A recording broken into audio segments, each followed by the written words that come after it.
गांधी, ये आज जिनकी जयंती हम मना रहे हैं, अंग्रेजों को देश से कैसे निकाला। अंग्रेज हमारे देश में जब आए तो ईस्ट इंडिया कंपनी से उन्होंने अपना बिजनेस शुरू किया, ईस्ट इंडिया कंपनी। और उस कंपनी का उद्देश्य क्या था, हमारे यहाँ वो नील की खेती करवाते थे। क्या खेती करवाते थे? नील की। और नील खेती जिस जमीन में हो जाती थी वो 2 साल के लिए बंजर हो जाती थी। अब किसान के पास 10 एकड़ जमीन है, वो बंजर हो गई, फिर बाद में तो बंजर का मतलब है उसमें फसल नहीं पैदा होगी, फिर वो खाएगा क्या? वो मर जाएगा। अंग्रेज उसे एक बार बंजर कराने का कुछ तो दे देते थे, जो भी हमारा ठेका हमारी बंजर करके छोड़ दे। अगर खेती नहीं करोगे तो तुम्हारे ऊपर दाब रहेगी, तुम्हारी मजबूरी है खेती करोगे, क्योंकि राजा की आज्ञा का पालन करना प्रजा को कर्तव्य ही है ना। तो महात्मा गांधी हट के बैरिस्टर थे, उन्होंने अब गौरैया रह कर गई, बजाते जब जब थी उसकी प्रजाति तब तुम्हें चिंता नहीं थी, और अब तुम कह रहे गौरैया बचाओ। गौरैया कहीं है ही नहीं धरती पर मास्टर जी, गौरैया नहीं है। जब चीज थी तब तुम्हें चिंता नहीं थी, अब तुम गौरैया बचाओ। ऐसे एक दिन आएगा तुम कहोगे गाय बचाओ, लेकिन गाय चित्र में देखोगे गौ माता जिसमें 33 करोड़ देवताओं का निवास स्थान है, जो 24 घंटे ऑक्सीजन देती है, वो गाय देती नस्ल हमारे यहाँ से गायब होने की कगार पर है। एक गांव के अंदर 40 गाय नहीं है। अगर गाय नहीं बची तो देश नहीं बचेगा मेरे लाल, ये भी निश्चित है। हमारे देश के बड़े बड़े धर्मात्मा, बड़े बड़े संत और बड़ी बड़ी सत्ता की आई सरकारें जब इलेक्शन होता है तो ये तो कहती हैं गाय को रोटी गाय की पूजा करती हैं, लेकिन जब इलेक्शन की बन के कोई पद ले लेते हैं फिर भूल जाते हैं कि गायों के लिए क्या करना चाहिए। अगर हमारे देश में गाय नष्ट हो गई तो हमारे देश को कोई नहीं बचाएगा, ये हमारा वादा है, नहीं बचाएगा। क्योंकि इससे पहले द्वापर युग था। द्वापर युग में भगवान श्री कृष्ण 1.25 लाख गांव के साथ में देखे गए। भगवान शिव जी पता नहीं कौन से युग में रहे होंगे। भगवान शिव आदिकाल के उनका मतलब क्या है, उनके साथ में कौन है? नंदी है। इधर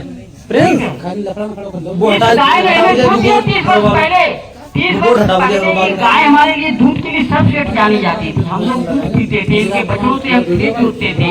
विज्ञान नहीं था और साइंस जैसे आया तो हमने एक विज्ञान में एक निबंध पढ़ा जिसमें लिखा विज्ञान अभिशाप है या वरदान है, तो हमें ये पता चल गया कि विज्ञान वरदान नहीं, विज्ञान अभिशाप है।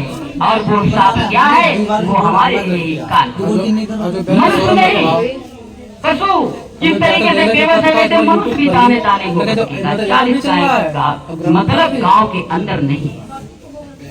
पीपल का वृक्ष गायब हो रहे हैं। पीपल के वृक्ष सबसे ज्यादा ऑक्सीजन देने वाला पौधा है। यूकेलिप्टस पैदा कर रहे हैं, जो मनुष्य कार्बन डाइऑक्साइड छोड़ता है वो यूकेलिप्टस छोड़ता है, इसीलिए उमस बढ़ रही है। ठीक है, और हम केमिकल खा रहे हैं। हम आजकल सरसों का तेल नहीं खा रहे हैं, हम गोबर का तेल खा रहे हैं, केमिकल। हम दूध केमिकल वाला पी रहे हैं, फिर हम कह रहे हैं डॉक्टर साहब हम बीमार पड़ रहे हैं। इन सारे केमिकलों को बंद किया जाए। महात्मा गांधी का सपना था, क्या सपना था मालूम? महात्मा गांधी ने कहा था आत्मनिर्भर बनो। ये कैसा आत्मनिर्भर है? सबसे जहरीली चीनी हम खा रहे हैं। 40 रुपए में चीनी मिलती है। एक दिन हमने मिठाई वाले से पूछा कि मिठाई क्या है, उसने कहा 70 रुपए की। तो हमने कहा 1 किलो दे दो, तो उन्हें 1 किलो 70 रुपए की दी। कल्पना करो 42 रुपए में चीनी बिक रही है। क्या कारण है चीनी में इतना केमिकल पड़ रहा है? खाने पीने के हमें नहीं मालूम, हम लोगों के नहीं मालूम क्या खाएं क्या ना खाएं, तो फिर हमारे पास दिमाग कहाँ से आएगा? दिमाग कहाँ से आएगा? हमने देखा 20-20 साल के लड़कों के बाल सफेद हो रहे हैं, और हमने पहले के लोग देखे जो 80 साल में अच्छे दांत और अच्छे बालों के साथ मिल रहे हैं। अभी एक संत का देहांत हुआ जिनकी उम्र 121 वर्ष थी, और कुछ लोग हमें कहते सुना है कि वो 50 वर्ष में ही निपट जा रहे हैं। तो जैसा खाओगे, शिक्षा का मतलब ये नहीं कि हमें कुछ ज्ञान प्राप्त कर लिया, हमें रटा रटाया शिक्षा है। शिक्षा वो शिक्षा है जिसका मतलब सर्वांगीण विकास, शारीरिक विकास, मानसिक विकास। और ज्ञान वो ज्ञान है, ज्ञान के अंदर क्या है? क्या है? तो अंग्रेजी शिक्षा है तो भाई ज्ञान उसे हम कहते हैं जिसके अंदर सभी प्राणियों का कल्याण निहित हो। पता लगा कि ऐसा ज्ञान क्या है जो सिर्फ मनुष्य के लिए बना हो, जिसमें पशु पक्षियों का कोई वो ना हो।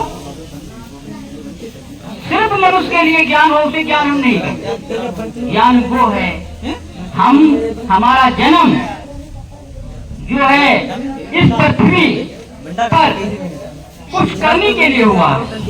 ये नहीं कि हम हाथ पे हाथ धरे बैठे नहीं। इसका मतलब ये है हमारा जन्म इसलिए हुआ है कि जीव हम कुछ ऋण लेकर हमारा जन्म हुआ है, जिसमें जीव ऋण है। हमें जीवों पे दया करनी है। आज लोग जीवों पर मालूम इतनी दया करते हैं, इतना दानव हो गया है। पहले हम सुना करते थे जंगलों में राक्षस मिलते हैं, लेकिन अब तो घर घर में राक्षस है। अगर किसी के खेत में गाय या सांड मिल जाए तो उसके भाड़ा फूंक देते हैं, और ट्रक अगर सामने आ जाए और ट्रक के ड्राइवर या कोई भी वाहन चलाते हैं तो उसे टक्कर मार देते हैं। और पहले तो हत्यारे लोग जाते थे, लेकिन अब कोई नहीं जाता है, नहाते भी नहीं और मार डाल देते हैं और वो तड़पते रहते हैं। मनुष्य जितना दानव है आज के पीरियड में, ऐसा पहले नहीं था। तो आज हम यही कहना चाहेंगे कि हमें महात्मा गांधी के जीवन से शिक्षा मिलनी चाहिए, लेनी चाहिए कि हम आत्मनिर्भर जब हो पाएंगे जब हम अपने हाथ की बनाई हुई मिठाई खाएं, अपने घर का दूध पिएं, अपने घर का तेल यूज करें, केमिकल के साबुन और शैम्पू से बचें जो हमारे बालों को झाड़ते और सफेद करते हैं। तब हम आत्मनिर्भर बन पाएंगे। हम अपना पैसा बाहर ना भेजें,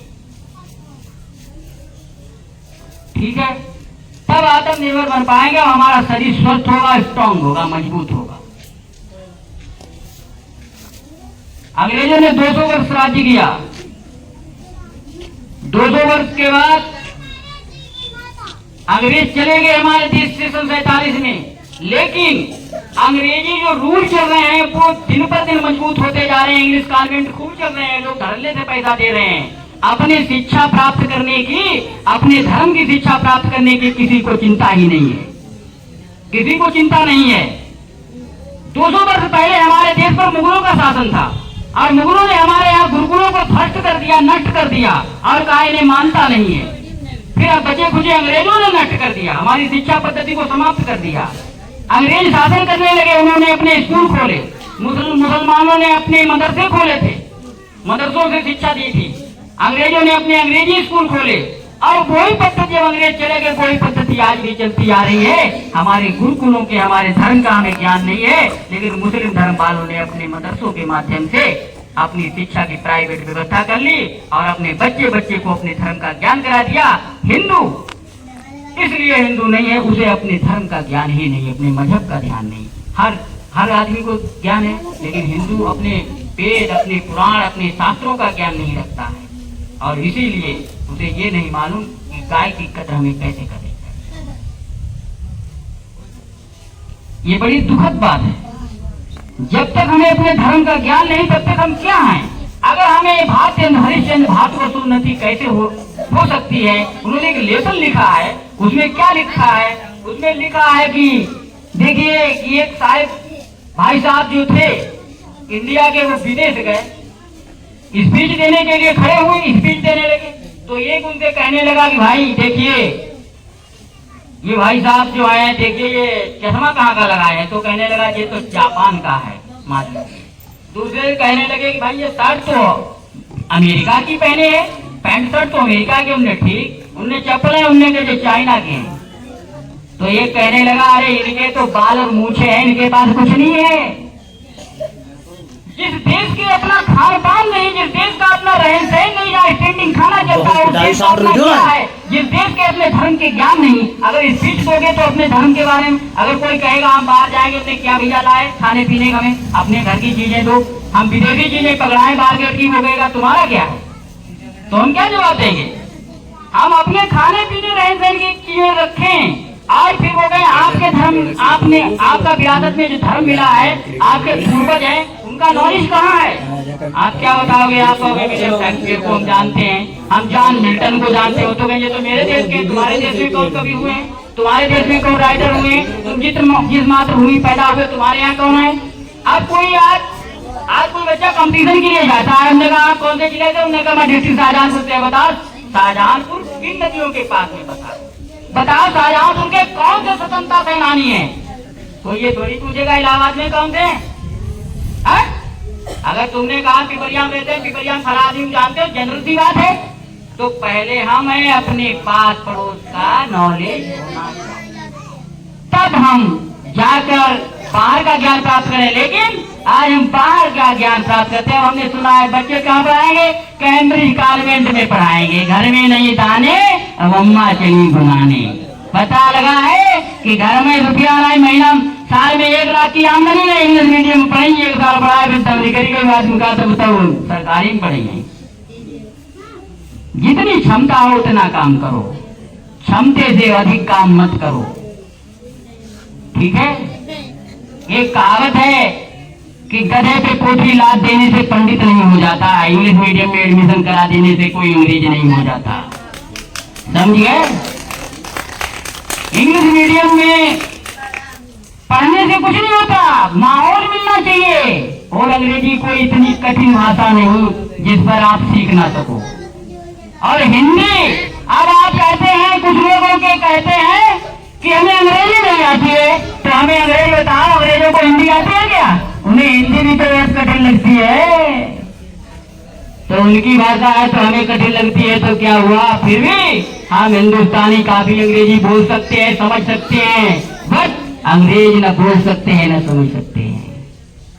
अंग्रेजों को बहुत टाइम लगाना पड़ेगा। हम 2 साल में अंग्रेजी सीख जाएंगे, उन्हें 10 साल में भी अंग्रेजी हिंदी सीखने में सोचना पड़ेगा, ठीक है? देखिए महात्मा गांधी का ये उत्सव सिर्फ उत्सव का दिन नहीं बल्कि चिंतन का विषय है। महात्मा गांधी के सिद्धांत हमें याद दिलाते हैं कि हमें शांति, अहिंसा, करुणा और सत्य की निरंतर खोज करते रहना चाहिए। हमारा महात्मा गांधी का जीवन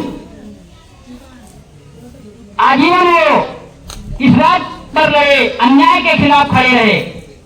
उन्होंने उत्पीड़न और अन्याय के खिलाफ जहां भी उन्हें मिला वहां पर वो महात्मा गांधी खड़े रहे। हमें भी महात्मा गांधी से शिक्षा लेनी चाहिए। अभी हमने अंग्रेजी भी कहा था कि live as if you were die tomorrow, जियो ऐसे जियो, जियो ऐसे जियो मानो हमें कल ही मरना हो, और सीखो ऐसे सीखो जैसे हमें जीवन भर ही रहना है। और इसी प्रकार से हम कहना चाहेंगे कि live as if you were die tomorrow, learn as if you were to live tomorrow, learn as if you were to live forever. और इसी के साथ हम अपनी वाणी को विराम देते हैं। जय हिंद, जय भारत।